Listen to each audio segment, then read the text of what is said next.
Naputol kanina. Tuloy natin.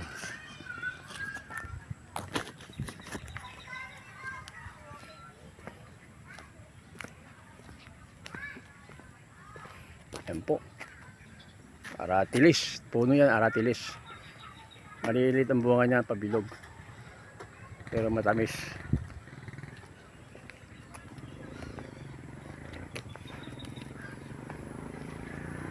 Ayan guys, nakikita nyo. Ganda. Ang daming namamasal dito guys.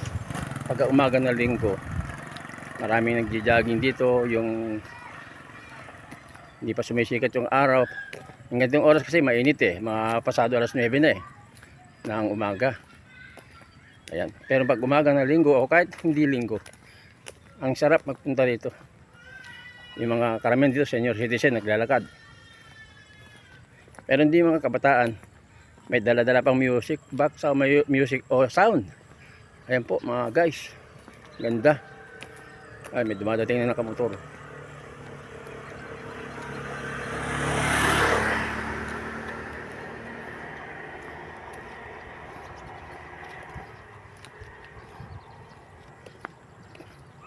Focus ko muna guys sa sa yan, Laguna Lake. Yung nakikita niyo malayo na yun. Yan ang Laguna Lake. Yung bandang malayo niyo mga guys, bundok yun. Nandun yung Isla Talim. Ayan, mga bundok yan. Tabing lawa pa rin ng Laguna.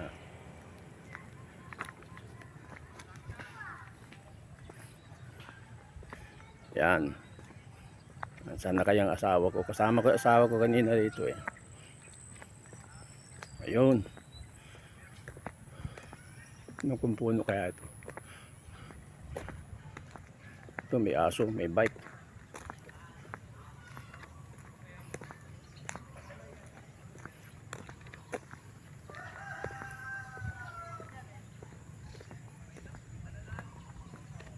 Ayan, ganda. Ganda mamasyal dito mga guys. Subukan nyo. Pag galing ka ng Taytay, 25 pesos lang pamasahe. Pag senior, 20 pesos lang. Pag galing ka ng Taytay Rizal. Yan po. Taytay Rizal, madadaanan mo yung Angono. Pwede ka dumaan sa Angono Highway, may shortcut. Pwede rin sa Angono Bayan. Ayan po. Yan, napakaganda. Laguna Lake. Kapag ganitong magtatag-araw ay ang talagang tubig wala.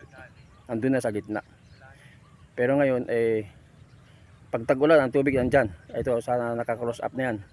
Taniman ng may tanim na okra, kung ano-anong mga gulay tinatanim.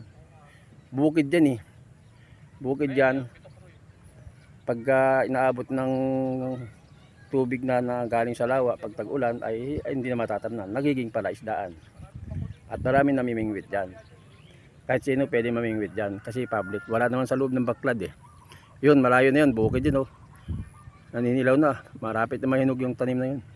Yung palay may mga saging. May bahay dun Yan po mga guys. Ayan. Yun. Laguna Lake. Makulimlim lang.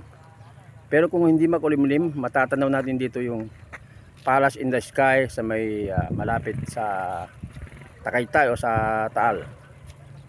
Kitang kita rito yun. Nakarating na ako dun Palace in the Sky sa may ibaba nun ay Taal Volcano. Yan sa may banda ron. Kung hindi lang maulap, makikita mo yung bundok ng Makiling. Yan, maulap lang makulimlim lang. Hindi, tawag dito maulap.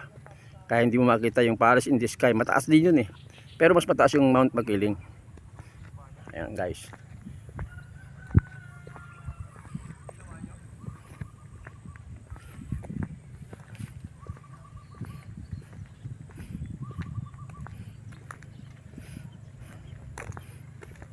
Ganda talaga nila Lord mga guys. Yan. Lake, Laguna Lake. Daming binubuhay niyan mga guys. Hanggang sa may Cardona. Basta kung saan nandun yung sa kabila niya Laguna na. Province of Laguna na yan. Maraming baklad dyan sa mga kalagitnaan. Ang mga laman na baklad ng mga isda dyan, kundi bangus, tilapia. Tilapia ang tabang. Yung mga biya, bihira na. Saka yung mga ayungin, bihira na. Hindi naman binabaklad yun eh. Ang binabaklad talaga yung bangus tabang, saka tilapia, yung mga plapla. Yan, dito hindi mo makikita yung mga baklad. Yung bandang malayo na yan na gitna ng lawa, yun mga layo na yun. Yung mga may bahay, may mga kubo-kubo yung may baklad dyan na yung bahay, yung kubo na yan, dyan nakatira yung nagbabantay ng palaisdaan, yung mga baklad nila. Karamihan dyan mayaman, may-ari ng baklad. Minsan nga hindi talaga taga Binangonan, hindi talaga Laguna eh, taga ibang lugar. Eh maari siguro na nabili na nila yung baklad sa mga original na may-ari nun. Yan, dyan po nanggagaling yung bangus, karamihan ng bangus tabang nanggagaling sa Laguna Lake. Ito bukid dyan eh, inabot ng tubig. Yung malayo na berde, kangkungan yun, kangkungan yun. Ito tubig oh, bukid dyan. Yan mga guys, yan. Okay, lakad-lakad. Lapin ako sa dulo.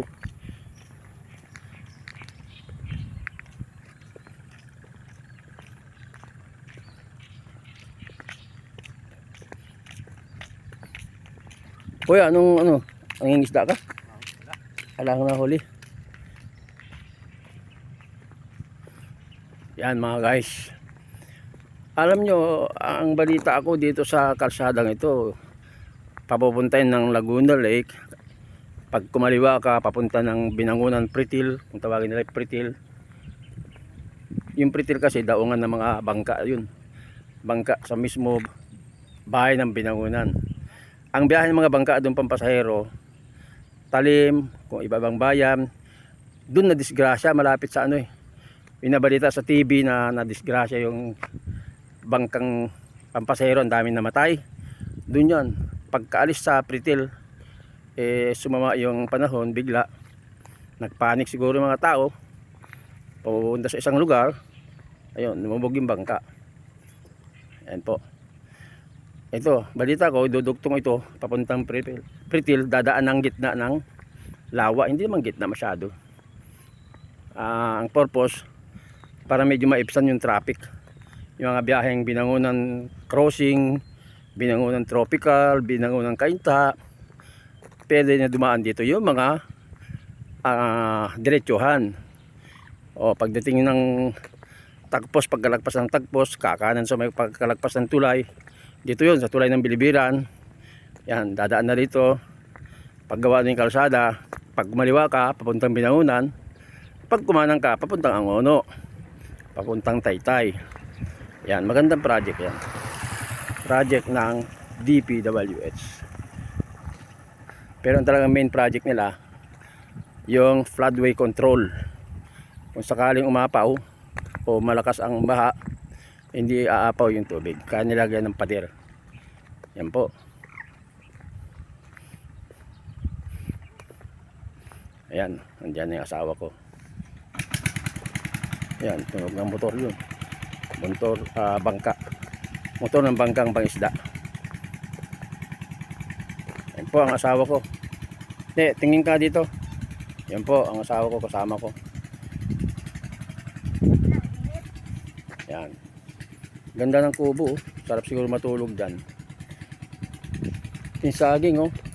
Lapit naman mo, mga kilala ko yung magsasaka dito eh. Ay. Dali na, tara na, mainit.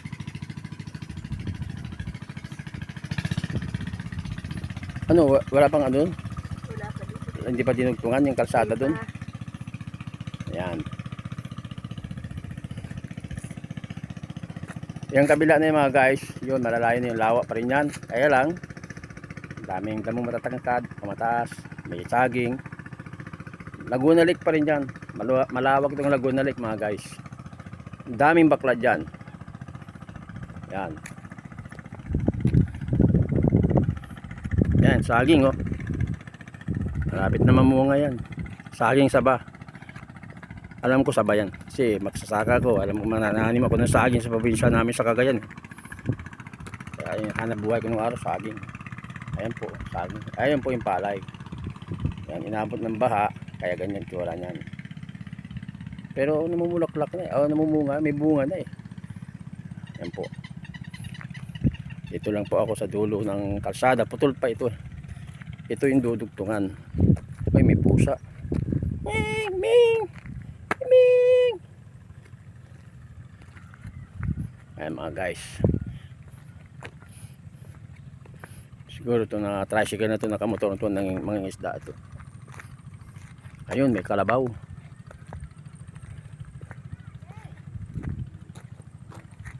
May kalabaw na nagalublob dun sa putik na may putikan. May palay. Kawawa naman yung palay, nabot ng baha. Yun, malinis na pala dun.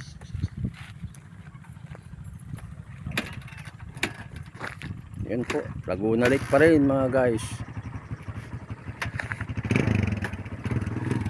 Yun, ayos na yung mama. Ayun po, kalabaw, nakikita nyo medyo malayo, kulay itim. Mukhang may putik sa likod. Ito, yero. Saan kaya gagamitin yung yero na ito? Ayan po mga guys, ganda. Ganda ng tubig.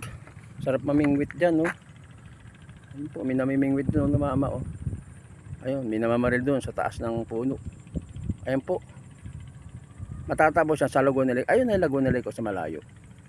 Oh, maitin yung makabaklad yun eh. Ayan po mga guys. Okay, pabalik na ako. Pauwi na. Paplas ko lang yung malayong lugar na yun. Bandang ano na yan. Bilibiran pa rin yun mga guys, yung mataas na yan. Sa itaas niya nandun yung East Ridge Golf Club o Golf Course. Yan. Dati akong kadi kaya alam ko yan eh. Kadi sa Valley Golf. Yan, malayo na yun. Yan po mga guys. Ayan, mataas na yan. Sako pa rin ang Tayuman. Kabila niyan yung golf o yung East Ridge Golf Club. Dito lang po magtatapos mga guys ang vlog na ito. Huwag niyo kalimutan mag-subscribe, i-click Ricardo Mel Garcerano. Ayan po. God bless you all.